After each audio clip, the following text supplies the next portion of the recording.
Welcome to the Dolphins Dive Bar. Once again, it's sad boy season. Dolphins lose their second game in a row. They lose to the Arizona Cardinals on a last-second field goal by a final score of 28-27 at home at The Rock in Tua's big homecoming game. What do we want to see from Tua? We want to see him slide. We didn't want to see the Dolphins slide. The Dolphins keep sliding down that leaderboard, sliding down that overall record list. And with Buffalo coming up, I mean, it seems like there's no hope in sight. But we're cool, right? And today, we're going to do a couple fingers of the Barcelo. It's good rum.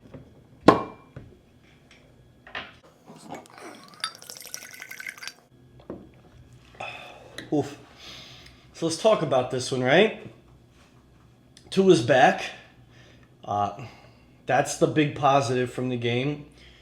The team was able to move the ball. They were able to use like the bits and pieces of what has made them have any modicum of success this year. And that is running the football through the tackles, through the guards, up the middle, gashing them. Quick release to a quick release, freaking in between the hash marks and the numbers. Let the receivers get some space and go through. I mean, Tua coming back.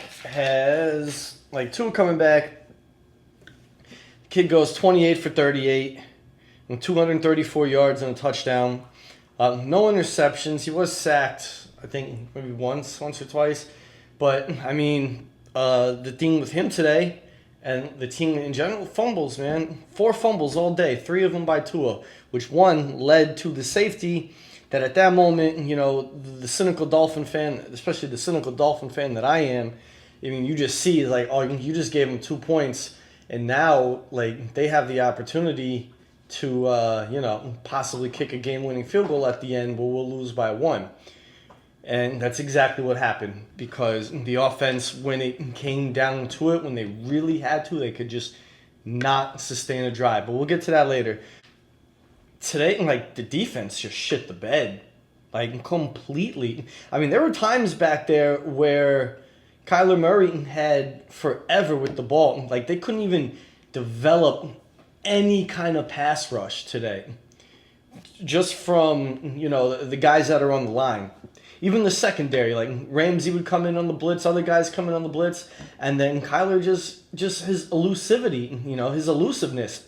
The guy just friggin' will not get tackled, and he just moves up the pocket, spins around, buys himself time, floats passes out. I mean, like, he killed us today. Him and Marvin Harrison Jr. I mean, those 2 guys, that's a nice little future that they could possibly have with those 2 guys at the helm, man. Freaking Murray goes 26 for 36, 307 in 2 touchdowns. But like I said, no picks, no sacks. It's just elusive. And then like freaking the 2 receivers on their team. I mean, McBride 9 for $124, and Marvin Harrison Jr. I mean, son of Harris, freaking 6 for 111 and a touchdown. Plus that huge 3rd down catch that was initially ruled incomplete, and then they challenge it, and they see, the ball is like right there in the crook of his elbow, and they overturn that one, and that, keeps their drive sustained. With the defense, Zach Sealer was out. Apparently he got poked in the eye during practice at some point, and he had to miss the game. Can't get healthy, can't get right on that defensive side, because we got a couple guys back, but then we lose some. Javon Holland wound up going out, wound up hurting his knee during that game, but Agbo was back, which is good because he shows some consistency. Calais Campbell playing like a monster again with his limited exposure, and at his age, just the things that he continues to do. I mean, that guy came here to chase a ring, and it's like, dude, you're just not gonna award him with nothing this year. Freaking, like, the one good thing that they were able to do, they were able to get pressures, but they could just not get the sack, right? And then another week in a row, they can't force turnovers. And really the only thing that they did well was the running game, which until the very last drive, I held up for most of the night. I mean, they were sitting at like 50-some-odd yards going into that last drive. and they finished with like 82, so they got almost 30 yards on rushing on just the one drive alone. But the good thing that the Dolphins did was like they batted down a lot of balls today. Like I think they might have tipped, 4 or 5, batted down 4 or 5 of Kyler's passes. I mean, those guys, talking about batting balls, like they make better contact than the Yankees have done during this World Series run. But even when the defense does make plays, like they allow a long play and then they'll clamp down. And like they forced a 57-yard field goal on one. It's like the other team, they're still getting points. 57-yard field goal. And it's like every time somebody plays against the Dolphins, like their kickers are just freaking making them from the moon, right? But it was a lot of busted coverages, man. Because after Marvin Harrison got like that one pass that was reversed on the challenge, that was ruled a catch after the challenge, like the very next play they hit him again wide open. Just a ton of busted coverages. Ton of stuff wide open in the middle of the field. Miami the secondary could not make stops. I mean, they got a couple of deflections, but that's it, Like Poyer had a couple, or he had one. But that secondary is weak. And freaking Bobby Long Jr., bro, that guy is he's been like, every other game you watch him, it's like, this guy's having a rough game. I mean, he was just freaking eaten alive today in the secondary. And, missing tackles, missing sacks, he just take bad angles. It was like a 3rd and 8 or longer, and the fucking guy catches it, and he's like 4 yards off of him, but he's like off to the side, so he's at a funky angle, so all he's do is just cut inside and get an easy first down. I mean, the dude was just getting burnt left and right. Jalen Ramsey getting burnt on that one touchdown, I think it was to McBride. Just ran him right across the field, couldn't keep up. So just all around, just a terrible day for the secondary today, which has been a decent strength for Miami. But, the run defense is the only thing that was there that was looking good. But when it comes to rushing the passer and when it comes to coverage and when it comes to making plays, this defense just hasn't been good enough. And, usually they're the ones that keep you in the games like big time. I mean, Dolphins have had chances to win the last few games that they've lost. Their defense hasn't allowed many points, but the offense couldn't do nothing. Now today, like they kind of turned into a shootout, even though Miami led by like 10, I think in like 2 separate occasions this game. But just allow Arizona to stay in it and then just constantly come back off of the legs, the legs and the arm of Kyler Murray and the catching abilities and space-making abilities of McBride and Marvin Harrison Jr. And it was Harrison that burnt Ramsey on that touchdown, not McBride. The Dolphins give up a touchdown. I mean, once again, like you can't tackle Murray. He evades a sack, and it's like on 3rd and goal, and he just he looks like he might run it, and then there's a coverage breaks down. There's a wide open receiver in the back of the end zone, easy touchdown, right? So I'm just very perturbed, very upset, I can't believe how bad the defense did in that game, I mean, but you got to give props to their O-line. Like, they haven't given up sacks in like 2 games now for Arizona. I mean, those dudes, they just, they block really well. And then when somebody does come on the blitz and there is a hole, well, you don't really got to worry about it because you got your freaking quarterback who just steps up, steps to the side, spins around, runs around, and he gets wide open. I mean, he looked like a mini Mahomes today. But, I mean, that's a big part of his game. And he just, he was aces and used it to perfection against the Dolphins. Like, just sickening. Let's talk about the offense, though. I mean, they did good until they didn't, right? I mean, 27 points is nothing to sneeze at, especially with the Dolphins averaging like 11, 12 points a game, like coming into this one. But still, QB1's back. Tua, so happy to have him back. He played, almost as good of a game as you could have hoped for him to play, right? I mean, he looked good getting the ball out quick. He looked good in finding his check down guys. He looked good, finding Jonnu Smith on some occasions. Just anticipatory throws where, Waddle will be coming out of a break. And before he even turns around, the ball's like right there. So as soon as he freaking turns his head, boom, ball's in his hands. Tua's doing that. And, took a sack. Everybody, like on that first drive, we're all like, Okay, he's up, and then he takes off. And a big third down conversion, just like 3rd and 10, 3rd and 12, whatever, just takes off down the left side of the field. Crowd's going nuts. And then he does like the heroic thing. He slides, gets up, muscling, first down. So cool to see. Throws a touchdown on a screen pass to maybe Achan? Yeah, to Achan, which made it 20-10 at that point. He the only thing is he had a problem with the little fumbles, man. Freaking like fumbling on the first drive. And then you give it to Julian Hill, poor Tobes. That guy's trying to cash in on his Julian Hill anytime touchdown. He had it, but right there near the freaking whatever yard line, like inside the 5, ball gets punched out of his hands. What takes, luckily Miami recovers, but that takes a touchdown off the board. It's like that guy's cursed. On that first drive still, big curl route to Tyreek on a 3rd down, finding Alec Ingold for a nice 16-yard play up the sideline, and then he gets strip sacked. Tua does, and that's like the second fumble on the drive, I think. Austin Jackson has to recover it.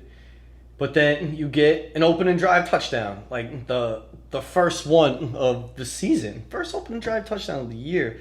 And, this is the 7th game that they're playing, week 8 of the season. I mean, damn, dude. Once again, the receivers, they did better today. I don't have Jonnu's stats. I should have looked at them. But, you got Tyreek Hill, 6 for 72, and Waddle, 4 for 45. Not the best, obviously, but they're getting them involved, right? It's more yards they've been getting lately, it seems, and more catches than they've gotten the last couple games combined, right? But Waddle, bro, like 2 drops this game, including just a huge one, wide open, like inside the 10-yard line. Every game, this guy's good for a drop. If you throw the ball enough to Waddle, he's going to drop it. I don't understand what it is with him in these drops. Like, I get it, it's going to happen. Humans make mistakes. But, damn, dude, with these gloves and, you're a receiver. Like, all you do is catch passes in practice with the jugs machine, with quarterbacks, with every quarterback. Like, you're catching passes. So how is it always bouncing off your hands in the game? Like, are you thinking about what you're going to do next? And thinking about turning your head, turning your body, getting upfield? Like, I don't know. I don't get it, But those 2 guys are kept out of the end zone today.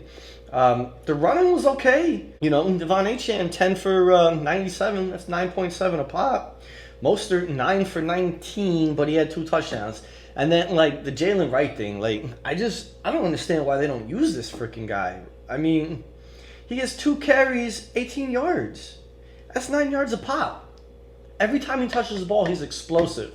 I get it. You don't want to take carries away from Achane, and he's running pretty hot. Mostert, he's doing really good in the red zone. He's getting you touchdowns. But it's like, you can't find more snaps for him. You can't put the kid on the kickoff or punt return just to see how dynamic he can be. Like, he's one of those dudes where he's like, just get the ball in his hands. He can make things happen. You traded up for the guy, right? Like, you look at him as the future. If you got a guy that can show early in his rookie year that he can ball, like, you got to find opportunities for him.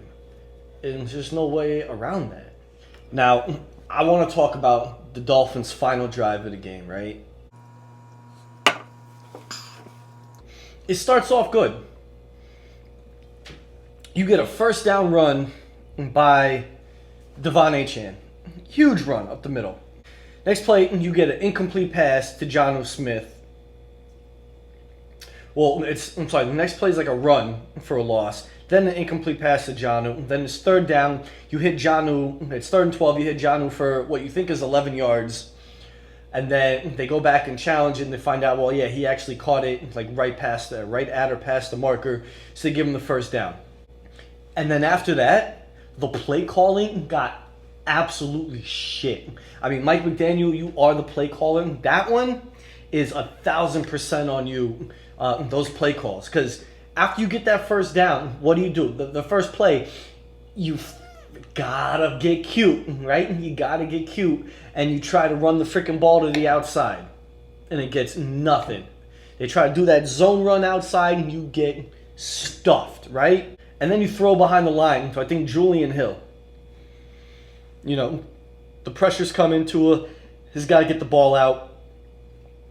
Gets Hill at like the line of scrimmage. Okay, so everything's to the side. Then on third down, little dink throw into the flat that goes nowhere. Like, why do you choose the worst play calling? I get it. Pressure was brought on the second down. Tua would have gotten sacked. You don't want to take the sack. You throw it to your dump-off guy who happens to be right there. But, I mean, in the most important drive of the game, you're doing so good moving the ball all throughout the game. I mean, you've put up 27 points. You're able to move the ball. And then you got to get cute with your little side-to-side crap. Nothing goes downfield. And you got to punt the ball. And you give them their field goal kicker, like, every win they get is because this guy gets a freaking walk-off kick. And sure, it's a good punt. It pins them, like, inside the 10. But still, you give them 5 minutes with that kicker. And you haven't been able to stop them all half. You know, 4 out of the 5 possessions that Arizona had in the second half, they scored on. Okay, so you're looking. That was that 5th possession, and you were getting they were getting that 4th score. I mean, you could just everybody could see this is what was going to happen. You punt the ball, and you expect this tired defense to make the freaking stop when they haven't been able to all half, and they're able to go like 4 minutes and 59 seconds, just marching down the field and get like within the red zone or whatever, to where it's a super short field goal, like in the 30, I think it's 37, and there's 1 second left on the clock when he kicks it, you know, and so it gets to this time expires. They make all the plays. They get the big third down plays. They ran the ball down your throats that drive. Couldn't stop nothing. Just pathetic performance by usually pretty aces squad in the defense. But I mean, that was like the script of that game, is to just give them too much time and let them just kill the whole clock on you, go down there and kick a freaking field goal to win the game. And now you've lost 2 in a row.